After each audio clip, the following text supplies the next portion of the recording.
پرانے وقتوں کی بات ہے جب لوگ سفر کے لیے کسی وفادار جانور کو اپنا سب سے بڑا سہارا سمجھتے تھے۔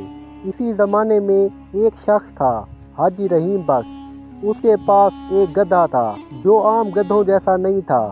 وہ نہ صرف سست مزاج تھا بلکہ غیر معمولی سمجھداری بھی رکھتا تھا۔ شہر کے لوگ اکثر ہنستے ہوئے کہتے، یہ گدھا نہیں، حاجی رحیم بخش کا آدھا دماغ ہے۔ حاجی رحیم بخش جہاں بھی جاتا اس گدھے پر سوار ہو کر جاتا۔ راستہ بھر وہ اس سے باتیں کرتا جیسے وہ گدھا نہیں کوئی انسان ہو۔ اس کی خاص بات یہ تھی کہ وہ کبھی اپنے گدھے پر ہاتھ نہیں اٹھاتا تھا بلکہ اسے ایک سچے دوست کی طرح رکھتا تھا۔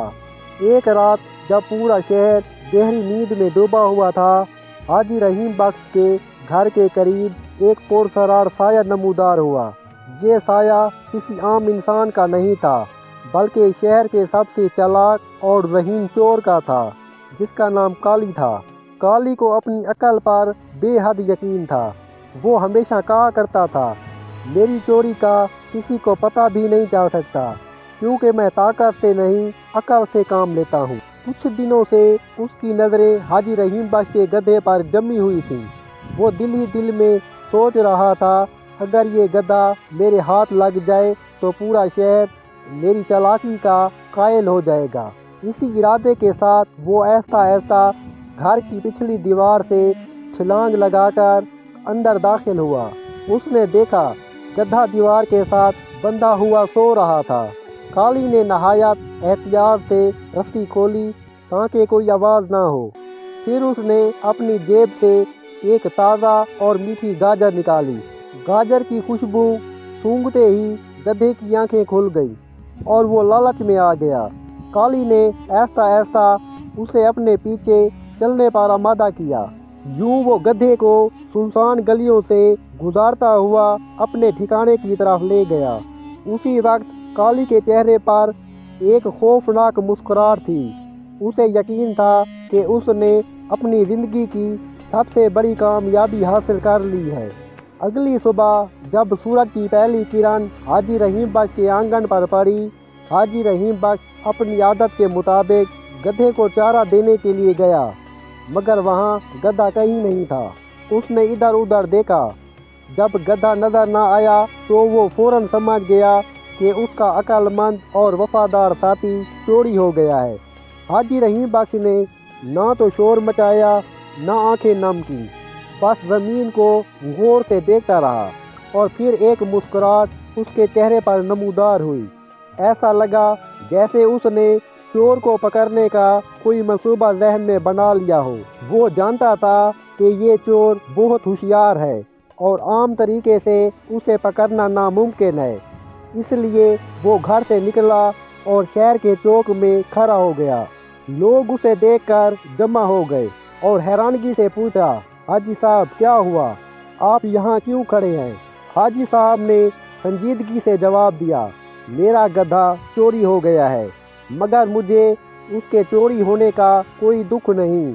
مجھے اس عقل مند چور پر ترس آ رہا ہے کیونکہ وہ نہیں جانتا کہ اس نے کس مصیبت کو دعوت دی ہے۔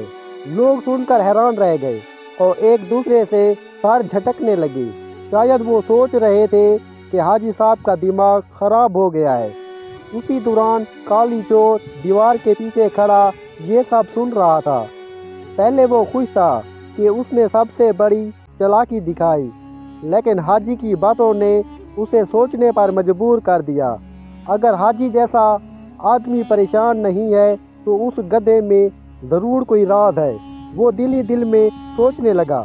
حاجی رحیم بخش نے اگلا قدم بڑھایا اور پورے شہر میں اعلان کروا دیا، جس نے میرا گدھا چوری کیا ہے وہ اسے واپس کر دے، ورنہ میں وہی کروں گا جو میرے والد نے کیا تھا۔ یہ سن کر لوگ ایک دوسرے کی طرف گھورنے لگے اور خوف محسوس کرنے لگے کہ آخر حاجی کے والد نے کیا کیا تھا۔ کالی چور بھی یہ سن کر پریشان ہو گیا۔ وہ سوچنے لگا، حاجی کا باپ ضرور خطرناک آدمی تھا اور شاید اس نے اپنے دشمن کا برا حال کیا ہو۔ اب کالی کا اپنا دماغ ہی اسے ڈرا رہا تھا۔ ہر سوچ کے ساتھ اس کا خوف بڑھتا جا رہا تھا۔ وہ بار بار اپنے ٹھکانے پر جاتا اور گدھے کو دیکھتا جو سکون سے کھڑا چارہ کھا رہا تھا۔ گدھے کی موجودگی اب کالی کو آگ کی طرح لگنے لگی تھی۔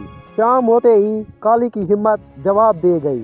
اس نے سوچا کہ حاجی صاحب وہ خوفناک کام کریں، میں خود ہی گدھا واپس کر آتا ہوں۔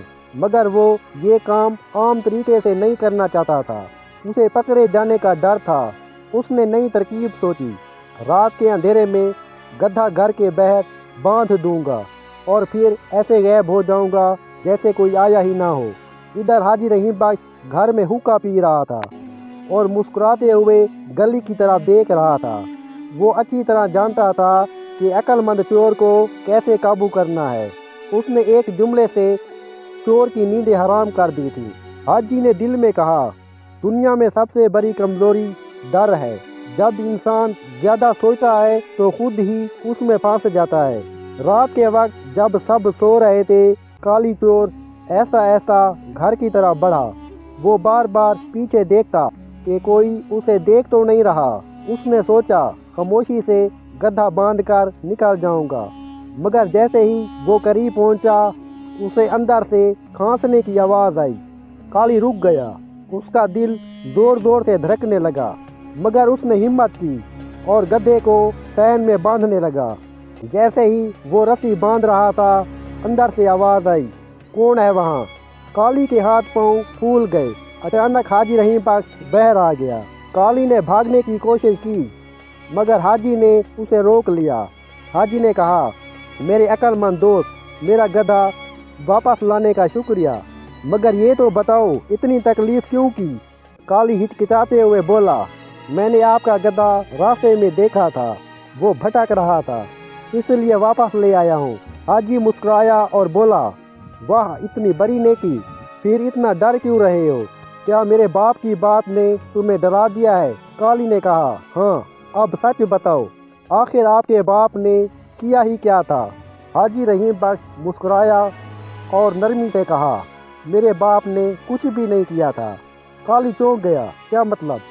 حاجی نے کہا، جب ان کا گدھا چوری ہوا تھا تو وہ بس بیٹھ کر انتظار کرتے رہے، چور خود ہی ڈر کر گدھا واپس لے آیا تھا۔ کالی خاموش ہو گیا، اس کا سر جھک گیا۔ حاجی نے نرمی سے کہا، تم عقل مند ہو، ڈر کے حوالے کر دیا ہے۔ کالی نے ایسا سے کہا، میں نے لالچ کیا اور پھر اپنے ہی خیالوں سے ڈر گیا۔ حاجی نے کہا، انسان کی سب سے بڑی سزا اس کا اپنا ڈر ہوتا ہے۔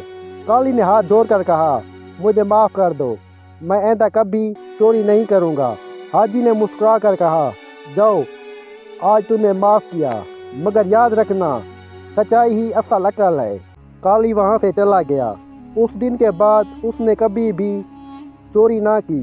لوگ کہتے تھے، حاجی رحیم بخش نے چور کو ہاتھ سے نہیں بلکہ عقل سے پکڑا تھا۔